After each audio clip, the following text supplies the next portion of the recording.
2021-এর উচ্চ মাধ্যমিক পরীক্ষার্থীদের জন্য ন্যায় দর্শন থেকে আমি একটি গুরুত্বপূর্ণ ক্লাস নিয়ে উপস্থিত হয়েছি যে একটি ন্যায়কে আমরা কিভাবে গঠন করব নিখুঁতভাবে শিখতে ক্লাসটিকে শেষ অবধি দেখবে। আমরা অনেকে সিলেবাস কভার করতে যাই, তখনও দেখি যে কোনটা সাধ্যপদ, কোনটা পক্ষপদ, কোনটা হেতুপদ সেটাই চিনি না, বা কোন পদটি কোন জায়গায় বসার কথা, কোন পদটি কোথায় বসতে পারে না, বসার কোনো অধিকার নেই, আমরা সেইটুকু জেনে উঠি না 70% স্টুডেন্ট। যাতে তোমাদের সেই ভুলটি কোনোভাবে না হয়, আশা করব একটি সৎ মানসিকতা নিয়ে, শেখার মানসিকতা নিয়ে ক্লাসটিকে শেষ অবধি দেখবে। একটি ন্যায়ে কয়টি পদ থাকে? সাধ্যপদ, পক্ষপদ আর হেতুপদ। এই সাধ্যপদকে চিহ্নিত করা হয় কি দ্বারা? পি দ্বারা। পক্ষপদকে চিহ্নিত করা হয় এস দ্বারা, আর হেতুপদকে চিহ্নিত করা হয় এম দ্বারা। এই সাধ্যপদ, পক্ষপদ, হেতুপদ ঠিক কোথায় কোথায় বসতে পারে? একই জায়গায় বসবে না, স্থানের পরিবর্তন হতে পারে। স্থানীয় পরিবর্তন কিভাবে ঘটবে? যদি আমি কোনোভাবে সাধ্য, পক্ষ, হেতু ঠিক জায়গায় মেনশন না করে অন্য জায়গায় করি, তাহলে কি আমার ন্যায়টি গঠন হবে? সমস্ত প্রশ্নের উত্তর পেতে ক্লাসটিকে শেষ অবধি দেখতে থাকো। দেখো, আমি একটি ফিগার লিখেছি ন্যায়ের। সকল এম হয় পি, সকল এস হয় এম, আর সকল এস হয় পি। এবার তোমাদেরকে ধারাবাহিকভাবে যে বিষয়গুলো শিখতে হবে সেটা হচ্ছে, এটা দেখো এখানে লেখা হয়েছে সিদ্ধান্ত, এটা লেখা হয়েছে পক্ষবাক্য, এটা লেখা হয়েছে সাধ্য বাক্য। সিদ্ধান্ত সিদ্ধান্তই, এর অন্য কোনো নাম নেই। সিদ্ধান্ত কোথা থেকে আসছে?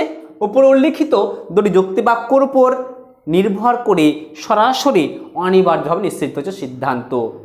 অর্থাৎ সিদ্ধান্তের সত্যতা নির্ভর করছে উপরে যুক্তিবাক্য দুটির ওপর। এর যে সাধ্য বাক্য, এর অন্য নাম হচ্ছে প্রধান যুক্তিবাক্য বা প্রধান হেতুবাক্য। এটা যে পক্ষবাক্য, এর অন্য নাম হচ্ছে অপ্রধান যুক্তিবাক্য বা পক্ষবাক্য বা অপ্রধান পক্ষবাক্য বা অপ্রধান হেতুবাক্য। এটার নাম শুধুই মাত্র সিদ্ধান্ত। এবার যেটা তোমাদেরকে আমি শেখাবো বলে ক্লাসটিকে বেছে নিয়েছি সেটা হচ্ছে, দেখো সকল এস হয় পি। সিদ্ধান্তের উদ্দেশ্য মানেই এস, অর্থাৎ উদ্দেশ্যপদ অর্থাৎ পক্ষপদ। সিদ্ধান্তের বিধেয় মানেই সাধ্যপদ। এই সিদ্ধান্তের উদ্দেশ্যতে এস এবং সিদ্ধান্তের বিধেয়তে পি, এই পদ দুটি কখনোই কোনো অবস্থাতেই ন্যায়ে পরিবর্তন সম্ভব নয়। যদি কোনোভাবে দেখো তোমার এখানে এস বাদ দিয়ে এম হয়ে গেছে, বা এস বাদ দিয়ে এখানে পি হয়ে গেছে, বা এখানে পি বাদ দিয়ে এস হয়ে গেছে, বা এস বাদ দিয়ে এম হয়ে গেছে, পি বাদ দিয়ে এম হয়ে গেছে, তুমি জেনে নেবে তোমার ন্যায়টি ঠিক হয়নি।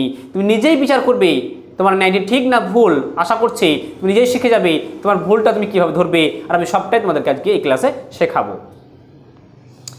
তাহলে বুঝতে পারলে যে এখানে এস অনিবার্যভাবে এবং এখানে পি অনিবার্যভাবে, এদের স্থানে কোনো পরিবর্তন হবে না। যদি এস এর পরিবর্তে অন্য যে কোনো পি এম বা এখানে পি এর বদলে এম এস বসে, তাহলে তোমার ন্যায় ভুল, গঠন হয়নি। এবার আমি আসছি অপ্রধান যুক্তিবাক্য। যেখানে কি বসে? যেখানে বসবে এস আর এম। এবার এই এস আর এম, এস এখানেই বসবে, এম এখানেই বসবে এমন কথা নেই। তার জন্য সংস্থান আছে চারটে। সেই সংস্থান অনুযায়ী, চারটে সংস্থান অনুযায়ী আমাদের এই এস আর এম এদের অবস্থার পরিবর্তন ঘটতে পারে। অর্থাৎ কোনো সংস্থান দেখলাম এমটা এখানে এলো, এসটা এখানে গেল, আবার কোথাও এস এখানে এম এখানে, এমন হতে পারে। কিন্তু সিদ্ধান্ত এস এখানেই থাকবে, পি এখানেই থাকবে। এখানে কখনোই একই হবে এমন কোনো মানে নেই। অর্থাৎ এস আছে এখানে, দেখা গেল পরের সংস্থানে এখানে এম হয়ে গেল, এটা এস হয়ে গেল। কিন্তু এটা লক্ষ্য করতে হবে যে এই বাক্যে কখনোই পি আসবে না। যদি মাঝের বাক্যটিতে অর্থাৎ মাঝের বচনটিতে পক্ষ বাক্য বা অপ্রধান বাক্যে কোনোভাবে তুমি পিকে উপস্থাপন করো ভুলবশত, তাহলে তুমি জেনে নেবে যে তোমার ন্যায় ঠিকভাবে গঠন হয়নি, কারণ এই বাক্যটিতে কখনোই পি আসতে পারে না, অসম্ভব। এবার আমি আসছি একদম ওপরের যুক্তিবাক্য অর্থাৎ সাধ্য বাক্য বা প্রধান যুক্তিবাক্য। এই সাধ্য বাক্য বা প্রধান যুক্তিবাক্যে কি থাকে? এখানে থাকবে শুধুমাত্র এম আর পি, এখানে এম আর পি থাকবে, এখানে এম এখানে পি যে একইভাবে থাকবে এমন মানে নেই। আগেই বললাম সংস্থান অনুযায়ী পরিবর্তন হতে পারে, সেটা কি হবে পরিবর্তন? শুধুমাত্র প্রধান যুক্তিবাক্য আর অপ্রধান যুক্তিবাক্য। তাহলে এই সংস্থান অনুযায়ী এই প্রধান যুক্তিবাক্য যদি চেঞ্জ হয় তাহলে এমটা এখানে চলে আসতে পারে, পিটা এখানে আসতে পারে, এভাবে দল বদল হতেই পারে। কখনো দেখা গেল যে এম এখানে আছে, এখানে দুটো এম হয়ে গেল, এখানে দুটো এম, আবার কখনো দেখা গেল এখানে এম এখানে এম এখানে এম কোনাকুনি এমন হতে পারে, কখনো দেখা গেল এখানে এম এখানে এম এমন হতে পারে।